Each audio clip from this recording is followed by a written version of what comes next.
સરદાર ગામમાં મારામારીની ઘટનાનો video viral થયો છે. સ્વામીની હાજરીમાં મારામારી કરતા હોવાનો વિડીયો વાયરલ થયો હતો. જમીન વિવાદને લઈને મારામારીની ઘટના બની હતી.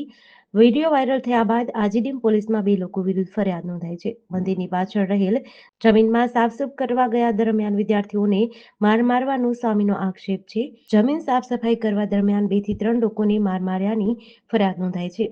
આ જમીન સરકારને કાયદેસર પૈસા ભરી કલેક્ટરના હુકમથી મળેલી છે. વાયરલ વિડીયોનું કટિંગ કરી સંતોને બદનામ કરવા માટે આ વિડીયો વાયરલ કરાયો છે. 4 એકર જમીન હોસ્પિટલ બનાવવા માટે સરકારે આપી છે.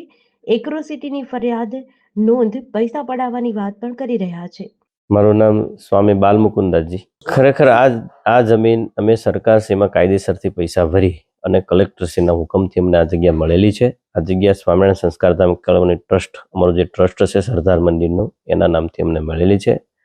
આ જગ્યા અમારે થોડા સમય પછી એક ઉત્સવ આવી રહ્યો છે, એ અનુસંધાને સંતો થોડી સફાઈ કરવા માટે જેસીબી અને વિદ્યાર્થીઓને મોકલ્યા તો બિપિનભાઈ આવી અને જેસીબીના કાચ તોડી નાખ્યા અને વિદ્યાર્થીઓને પાઇપથી માર માર્યો.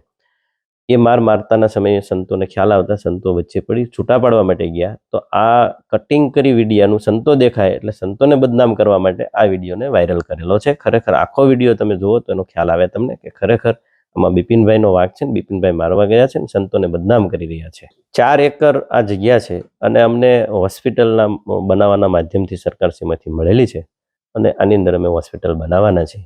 પણ આ જગ્યા મોટી છે એટલે સામે સંસ્થા છે એટલે એમ લાગે કે સંસ્થા પાસેથી પૈસા પડાવવાના માધ્યમથી એટ્રોસિટીનો કાયદો અમારી આગળ રાખી અને અમને હેરાન કરી રહ્યા.